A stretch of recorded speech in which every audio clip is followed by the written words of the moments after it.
دیکھیے نفرن کہتے ہیں اولاد کو، نوکر چاکر وغیرہ کو، اعزو زیادہ مضبوط ہونا. تو وہ غرور سے کہنے لگا کہ میں زیادہ مضبوط ہوں تجھ سے، مال اور اولاد اور نوکر چاکر ہر اعتبار سے میں تجھ سے بیسٹ ہوں. اور وہ غرور کرنے لگا. ودخل جنتہ، اور کہتے ہوئے وہ داخل ہوا جنتہ، اس کے باغ میں. وہو ظالم لنفسہ، اور وہ ظلم کرنے والا تھا اپنے نفس پر. یعنی جو بھی انسان غرور کرتا ہے، یہ غرور اسے خود اپنے لیے وہ ظلم کر رہا ہے گویا، کیونکہ یہ غرور اسے خود برباد کر دے گا، یہ نہیں جانتا. تو گویا کہ غرور کرنا اپنے اوپر ظلم کرنے جیسا ہے.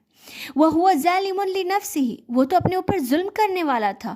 قَالَ، کہنے لگا، مَا أَظُنُّ أَن تَبِيدَ هَٰذِهِ أَبَدًا، کہنے لگا، میں ظنو، میں یہ تو سوچ بھی نہیں سکتا، ایسا تو گمان بھی نہیں کیا جا سکتا، ان تبید هذه ابدا، کہ کبھی بھی یہ سب برباد ہو جائے. کیونکہ جو اتنا مضبوط ہے یہ دونوں جو باغوں کو گھیرا گیا ہے کھجور کے درخت سے، تو یہ جو میرے باغ ہیں یہ تو کبھی برباد نہیں ہوں گے، اور کبھی بھی مجھے اس میں کوئی کمی نہیں ہوگی، ایسا میں سوچ بھی نہیں سکتا. وَمَا أَظُنُّ، اور میں یہ بھی گمان نہیں کر سکتا، ایسا تو ہو ہی نہیں سکتا کہ قیامت قائم ہو جائیں، یعنی مرنے کے بعد دوبارہ اٹھایا جانا، ایسا تو ہو ہی نہیں سکتا. وَلَئِن رُدِدتُّ، اور اگر میں اٹھایا بھی گیا، وَلَئِن رُدِدتُّ، اگر مجھے دوبارہ اٹھایا گیا، إِلَىٰ رَبِّي، میرے رب کی طرف مجھے لوٹایا بھی گیا، لَأَجِدَنَّ خَيْرًا مِّنْهَا مُنْقَلَبًا، لَأَجِدَنَّ، میں ضرور بضرور پاؤں گا، خَيْرًا مِّنْهَا، اس سے بہترین، منقلبہ، لوٹنے کی جگہ. یعنی اسے اتنا غرور تھا اپنے اوپر کہ جب مجھے دنیا میں اس سے اچھا ملا، مجھے تو بھروسہ نہیں کہ قیامت آئے گی، اگر آئے گی بھی تو مجھے اس سے اور بہترین ملے گا، مجھے ایسا بھروسہ ہے. ایسا اس کا فرینڈ کہنے لگا. اب دیکھیے یہ باتیں سن کر اس کا ساتھی جو مومن تھا وہ کیا کہتا ہے. قال له صاحبه وهو يحاوره، قال له صاحبه، تو کہنے لگا اس کا اور ساتھی، یعنی اس کا دوسرا ساتھی اس سے کہنے لگا، وهو يحاوره، اس حال میں کہ وہ دونوں آپس میں بات کر رہے ہیں. تو جب اس کی بات ختم ہوئی تو باتوں میں اس کے دوسرے ساتھی نے، مومن ساتھی نے کہا، اکفرت بالذی خلقک من تراب، اکفرتا، یہ جو الف ہے یہ کویشچن مارک کے اعتبار سے یوز کیا گیا ہے، کیا کے لیے. اکفرتا، کیا تو کفر کر رہا ہے، تو انکار کر رہا ہے، بالذی خلقک، جس نے تجھے پیدا کیا. کیا تو اس کا انکار کر رہا ہے جس نے تجھے پیدا کیا، من تراب، مٹی سے. دیکھیے یہاں پر مٹی کیوں کہا گیا، کیونکہ پہلے جو انسان دنیا میں آئے تھے، حضرت آدم علیہ السلام، ان کو اللہ تعالیٰ نے مٹی سے پیدا کیا تھا. تو فرسٹ ہیومن آن ارتھ جو تھے وہ مٹی سے بنائے گئے تھے، اسی لیے یہ کہا جاتا ہے کہ انسان مٹی سے بنا ہوا ہے. تو کیا تم اس کا انکار، وہ فرینڈ کہنے لگا، کیا تم اس کا انکار کر رہے ہو جس نے تمہیں مٹی سے پیدا کیا، ثم من نطفۃ، پھر تمہیں نطفے کی شکل میں اللہ تعالیٰ نے بنایا، ثم سواک رجلا، پھر تمہیں ایک مکمل انسان بنایا. دیکھیے کتنی بہترین بات اس کے دوست نے صرف ایک لائن میں کہہ دی، بہت جامع انداز میں اس نے کہا. اس کا فرینڈ اسے احساس دلا رہا ہے کہ تم مٹی تھے، ایک نطفے، پہلے اللہ تعالیٰ نے جو پہلے انسان بنایا مٹی سے بنایا تھا، اس کے بعد تمہاری حیثیت کیا ہے، تم صرف ایک گندے پانی سے پیدا ہوئے ہو جو ایک باپ کی پیٹھ سے ماں کے رحم مادر میں جاتا ہے، اور وہاں پر اللہ تعالیٰ 9 مہینے انسان کی پرورش کرتا ہے، اس حال میں کہ وہ صرف ایک پانی کا قطرہ ہوتا ہے.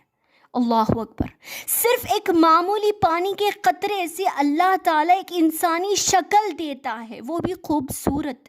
ثم سواک رجلا، ایک مکمل انسان کی شکل دیتا ہے اسی رحم مادر میں اللہ تعالیٰ. کیا تم اس کا انکار کر رہے ہو؟ اب چونکہ وہ مومن تھا اور مومن کی بات ہی کچھ اور ہے. لیکنہ اللہ ربی، کہنے لگا ہرگز نہیں، لیکن میرا رب تو وہی اللہ ہے. ولا اشرک بربی احدا، میں تو کبھی اس کے ساتھ کسی کو شریک کرنے کے بارے میں سوچ بھی نہیں سکتا. لیکنہ اللہ ربی، لیکن وہی میرا رب اللہ ہے. ولا اشرک، میں ہرگز شرک نہیں کروں گا، میں اس کے ساتھ کسی کو پارٹنر نہیں بناؤں گا، میرا رب صرف اور صرف وہی ہے.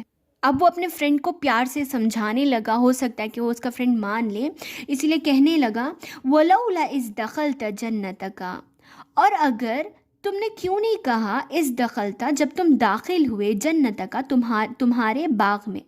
جیسے کہ پہلے سے بھی میں نے آپ سے کہا تھا کہ کا تم کے لیے یوز ہوتا ہے. جب تم اپنے باغ میں داخل ہوئے تو تم نے کیوں نہیں کہا قلت ما شاء اللہ، تم نے ماشاء اللہ کیوں نہیں کہا؟ یعنی جو اللہ نے چاہا وہی ہوا. جب اللہ نے چاہا تب ہی تمہاری زمین سے فصل اگ رہی ہے.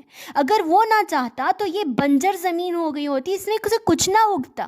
دیکھیے انسان کی محنت کرنا، کھیتی باڑی کرنا الگ چیز ہے، لیکن خود بخود زمین سے حرکت ہونا، کسی انجانی چیز کا پیدا ہونا ایک بہت ہی بہترین، بہت ہی عجیب چیز ہے جس کے پیچھے صرف اللہ کی ذات ہو سکتی ہے. لا قوت الا باللہ، نہیں ہے کوئی طاقت الا باللہ، سوائے اللہ کے. اتنی بہترین پیداوار کے پیچھے سوائے اللہ کے اور کوئی نہیں ہو سکتا. تو جب تم اپنے باغ میں داخل ہوئے تھے تو تم نے یہ کیوں نہیں کہا کہ جو اللہ نے چاہا وہ ہوا؟ ان ترانی انا اقل منک مالا وولدا، ان ترانی انا اقل منک مالا وولدا، اگر تو دیکھ رہا ہے انا اقل منک، میں کمتر ہوں تجھ سے مال اور اولاد کے اعتبار سے، جب تو یہ بات جانتا ہے کہ اللہ تعالیٰ نے تجھے مجھ سے اچھا دیا ہے تو کیوں نہیں تو نے ماشاء اللہ کہا؟ تو نے کیوں نہیں کہا کہ اللہ تعالیٰ نے جو چاہا، اللہ ہی ہے جس نے تجھے اتنا بہترین دیا، یہ تو نے کیوں نہیں کہا؟ تو اسی سے یہ ہمیں دلیل ملتی ہے کہ جب بھی ہم کوئی اچھا دیکھیں، جو بھی اللہ تعالیٰ ہمیں کچھ اچھا دے تو ہمیں ماشاء اللہ لا قوت الا باللہ کہنا چاہیے.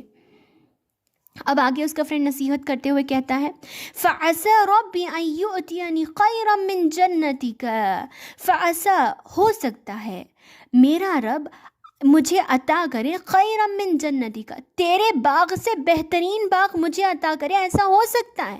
وَيُرْسِلَ عَلَيْهَا حُسْبَانًا مِّنَ السَّمَاءِ، اور ہو سکتا ہے اللہ تعالیٰ نازل کر دے حُسْبًا مِّنَ السَّمَاء، آسمان سے کوئی عذاب. ہو سکتا ہے اللہ تعالیٰ تیرے اس باغ پر آسمان سے کوئی عذاب نازل کر دے. فَتُصْبِحَ صَعِيدًا زَلَقًا، تو یہ ہو جائے گا، یہ سب کچھ، یہ تیرا باغ فنا ہو جائے گا، چٹیل میدان کی طرح ہو جائے گا جو صاف اور بنجر ہوتی ہے. اللہ کے لیے لمحہ بھی نہیں لگتا. اس کے لیے ہمارے پاس زندہ مثال جو حال ہی میں ٹرکی کے واقعات گزرے ہیں. اتنی عالیشان اور مضبوط بلڈنگیں، آپ کیا سوچتے ہیں ٹرکی میں اتنی زیادہ ٹیکنالوجی ہے، ان لوگوں نے کتنے دن لگائے ہوں گے، کتنی محنت کی ہوگی اور کتنا مضبوط ان عالیشان عمارتوں کو بنایا ہوگی، لیکن اللہ کے لیے لمحہ بھی نہیں لگا کہ اللہ نے صرف حکم دیا ہوگا اور وہ ساری چیزیں صرف ایک چھوٹے زلزلے سے ساری بلڈنگ سب کچھ گر کر ہلاک اور برباد ہو گیا. یہ ہے اللہ تعالیٰ کی طاقت. او یصبح ماؤها غورا فلن تستطيع له طلبا، اللہ اکبر. یا یصبح ماؤها غورا، یا ہو سکتا ہے کہ اس کا پانی غورا، اندر چلے جائیں، فل ڈیپ چلے جائیں، اندر ہی اللہ تعالیٰ اسے دھسا دے اس پانی کو. فلن تستطيع له طلبا، اور تم اسے ڈھونڈتے ہی رہ جاؤ، تمہیں نہ ملے، تب کیا کرو گے؟ یعنی اگر یہ جو دونوں باغوں کے درمیان تمہارے جو نہر اللہ نے جاری کر رکھی ہے، اگر یہ نہر نیچے ہی نیچے اترتی چلے جائیں اور تمہارے بس میں نہ ہو، تم اسے ڈھونڈتے ہی رہ جاؤ گے. چاہے جتنی بھی ٹیکنالوجی بڑھ جائیں، کوئی بھی موٹرز یا کوئی بھی مشین اتنی مضبوط نہیں ہے کہ اللہ تعالیٰ کے جو بنائے ہوئے نظام کو وہ اگر اللہ تعالیٰ اسے ڈبا دے. او یصبح ماؤها غورا، یا ہو سکتا ہے اس کا پانی نیچے ہی نیچے اترتا چلا جائیں. فلن تستطيع له طلبا، تو تم ہرگز نہیں پا سکو گے اسے، تم اسے ڈھونڈتے رہ جاؤ گے. یعنی اگر جو دونوں باغوں کے درمیان جو نہر اللہ نے جاری کر رکھی ہے، اگر اللہ تعالیٰ اسے اندر ہی اندر کھینچتا چلے جائیں، وہ پانی اندر ہی اندر چلا جائیں، تو دنیا کی کوئی بھی مشین ہو یا دنیا کی کوئی بھی کتنی بھی بہترین ٹیکنالوجی ہو، اللہ تعالیٰ کے سامنے تو وہ ہار ہی جائے گی. اگر اللہ تعالیٰ ایسا کر دے تو تم تو پانی ڈھونڈتے ہی رہ جاؤ گے، تمہارے باغ کے لیے تمہیں پھر اگانے کی کوئی سہولت نہیں ملے گی. تو اسی لیے غرور نہ کرو میرے دوست. یہ اپنے دوست کو سمجھا رہا ہے. تو ہماری ویڈیو کافی لمبی ہو گئی ہے اور آپ جانتے ہیں کہ میں ویڈیو زیادہ لمبی نہیں بناتی تاکہ آپ لوگ بور نہ ہو جائیں. چلیے اب اس کہانی کو یہیں پر روکتے ہیں، اگلی ویڈیو کا انتظار کریں، دیکھیں گے انشاءاللہ اگلی ویڈیو میں کہ آگے کیا ہوتا ہے. تب تک کے لیے السلام علیکم ورحمۃ اللہ وبرکاتہ.